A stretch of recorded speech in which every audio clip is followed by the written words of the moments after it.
Do you know how to preserve milk so it lasts longer? Hello, everybody. This is Deb from Just Do Something Homestead, and today we're going to talk about 4 ways that you can extend the life of milk. Last week, I did a video on how you could freeze some items you never thought of, and one of them was milk. Then this week, there was a horrible fire in Texas that killed 18,000 dairy cows, and that hurt my heart terribly. And one of the things I thought of is, what if we couldn't get milk anymore? I have watched the cost of products in the grocery store continue to go higher and higher. And in fact, I was at Walmart tonight picking up a few of these things, and I am just appalled by the prices that we are now facing.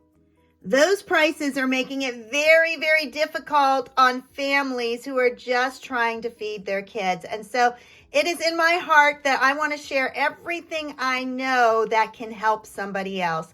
So I am going to show you 4 ways that you can preserve milk so that you can have it if anything happens. Some of these are extremely easy. It is about knowing what to buy and how to store it. And others are a little more involved, but all of them will extend the life of milk. When you purchase milk in the grocery store, it typically has a 1 to 2 week expiration date. I only buy organic fresh milk, and because of that, it has a 1 to 2 month expiration date. I purposely buy 2 every time I go to the grocery store. And these milk right here come from Aldi. That is one of the least expensive places I can find organic milk. And when I come home, I put 1 in the refrigerator and I put 1 in the freezer. I have personally frozen whole milk and 2% milk, and it does not separate. That was a big question of people were like, well, how do you use it? I freeze it until I need it, and then I take it out and stick it in my refrigerator. It takes a couple days for it to completely thaw out. At that point, I just shake it good once. I don't even need to shake it every time I use it. I just shake it once, and it is back to its normal milk.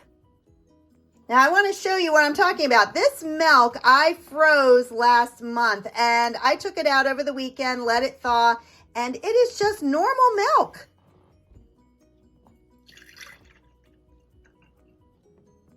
All right, as you can see, it has not separated. I did make the mistake once of trying to do light cream, and it completely curdled, separated, had globs. Frozen milk will not do that, at least whole milk and 2%. I don't drink the others, so this is all that I know.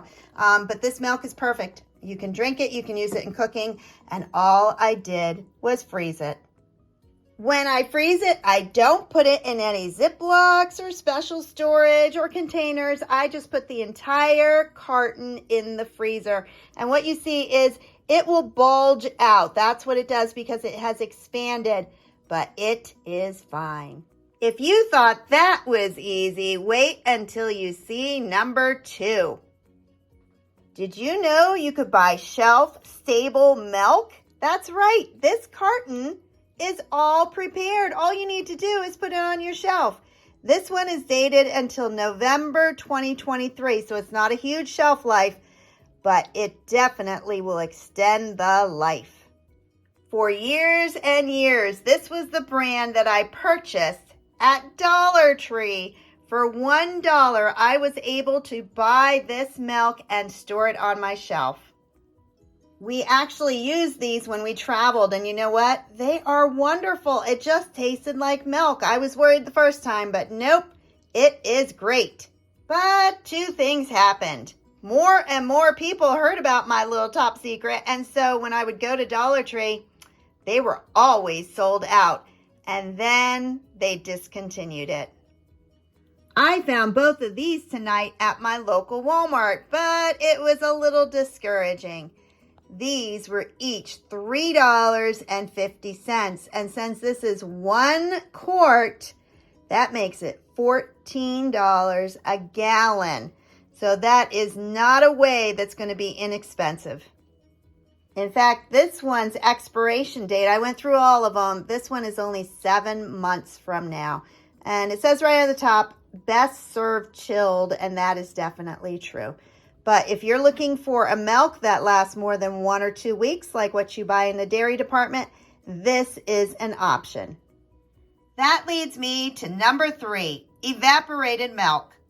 Many grandparents and great-grandparents are very familiar with evaporated milk. It is extremely easy to use. You just open the can, pour it into a container, fill the can up with water, pour that into the container, and stir, and you have milk. This can was $1.40, and when you reconstitute it with 12 ounces of water, it will in turn be 24 ounces total. So it is not an inexpensive way, but it is shelf stable, meaning you can put it up on your shelf and it will be fine. These are both dated for next year, but I imagine I could get a longer time out of it, maybe another 6 months past that. The one from Great Value, that one was $1.04, so it's a little less expensive. I think for me, I'm just going to grab a couple of these cans every once in a while and keep them up on my shelf. And lastly, we have number 4, dry milk. Out of all 4 ways that I just showed you, this one has the latest date. This is good until 2025, and many people call this powdered milk. So it is dry milk or powdered milk, and it is powdered form. Of course, I was extremely shocked to see that this little container was now $8. Now it makes 8 quarts, which is going to be 2 gallons of milk. So in the scheme of things, the price is not that ridiculously high, but it is a hard pill to swallow when you're trying to stock up on things. Most of my viewers know that I vacuum seal everything that I can, and tonight I am going to show you how to vacuum seal dry milk. I could leave it in this container and it may be okay, or something might happen. I might end up with a rodent in my pantry, and for them, it is no problem to chew through this bag. So everything that I have that is dry, I vacuum seal. To vacuum seal, you're going to need some kind of vacuum sealer. This is Food Saver, and even though it's a Food Saver, it has to be one of the more advanced ones so that it has the attachment to seal jars, which is what we are doing. We are going to do a canning jar. Many of my viewers shared that there are handheld ones also that are far cheaper. So if you are able to find one of those, I definitely recommend it because I vacuum seal a lot. The next thing you need is canning jars. These jars need to be washed and completely dry. I like to use the wide mouth jars. There are wide mouth and regular mouth. I pretty much stick to the wide mouth for vacuum sealing and the regular mouth for canning. Regular mouth lids are cheaper. That's why I use them for canning. But when I vacuum seal, I can use that lid over and over. So in the end, I like to use the large ones. You're going to need the attachment. This one is the jar sealer from Food Saver. It is a separate purchase. I wish it came in with the Food Saver, but it does not. So I was able to get these from Amazon. They come in a 2-set piece. So you have the wide mouth and you will also have the regular mouth, but I will be using the wide mouth tonight. If you buy a new case of canning jars, you will also receive the ring and the lids. And as I said, for vacuum sealing, you can use them over and over again. For canning, you can use the rings over, but you cannot use the lid once you use it.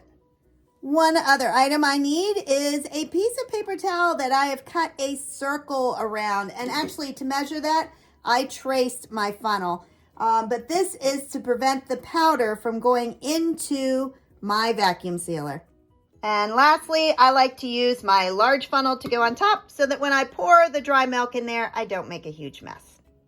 I'm using a quart size jar today. You can use any size canning jar that you want. So if you want itty bitty ones or if you want to use all the way up to a half gallon. But today I'm using a quart. And the first step is to pour in my powdered milk. So you want to pour it slow because it's going to puff up like it's doing a little bit. So pour it in slightly and slowly.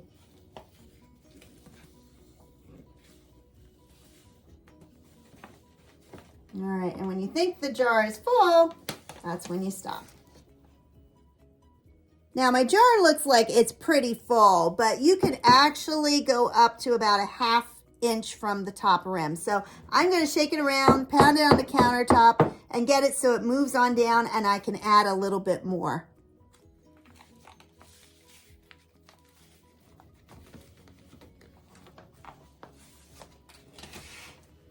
Next, I'm going to wipe the lid with a damp paper towel. Now, because it's a powder, I want to make sure that I get a good seal on it. So I don't want any powder up there. Next, I'm going to take my paper towel and I'm going to push it down on top of the dried milk. So I'm just pushing it down, and then I'm going to fold those edges in there. I want all of it in there, but I don't want it sticking out over the edge. And once I have it all down, I'm going to quickly put my lid on top, just like that. At this point, I'm going to put on the white lid, and I have it lined up, and I carefully push it all the way down. I attach the attachment to the top of the lid, then turn on my vacuum sealer and push accessory. This food saver shuts off when it's finished. And so at that point, I can take off the lid. Now what I'm looking for is a good seal. I want to see the center of this lid indented, and when I pull on it, and I mean pull hard, this lid will not move. You wouldn't do this if you were questioning the lid. So the last thing I'm going to do is put a ring on it. Now for vacuum sealed foods, you store it with a ring. For canned foods, you store it without a ring. Then I write on the lid what it is and when I vacuum seal it. Some people put the expiration date. Just stick with one or the other. So I like to put when I vacuum sealed it. All right, I also purchased dry milk in packets. And this is just a cardboard box. And when I opened it up, they have individual packets in it. Now, these are wonderful for mixing up a small amount. But the reality is this box can easily get insects or pests in it. I don't want long-term storage in a cardboard box. For this one, I'm pulling out a ½ gallon size canning jar, and I'm hearing these awful stories about how extremely expensive these have gotten. I ordered most of mine the last few years through Walmart, and the highest I paid was $13.97 for a case. Even that is really high, but it's not compared to the prices that I'm hearing some of you share. I'm going to take each packet and fold it long way so that it goes like this, and then put it down into my jar. And I'm going to do that for all three. 3 of them very easily fit into my jar, and now I'm going to vacuum seal.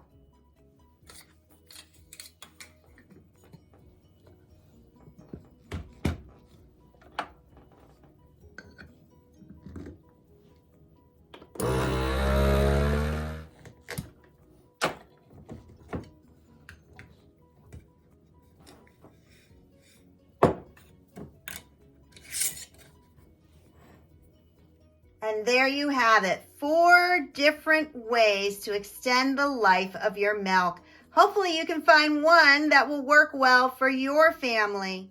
If you found this video helpful, please like, subscribe, and share. And have a blessed day. Bye-bye.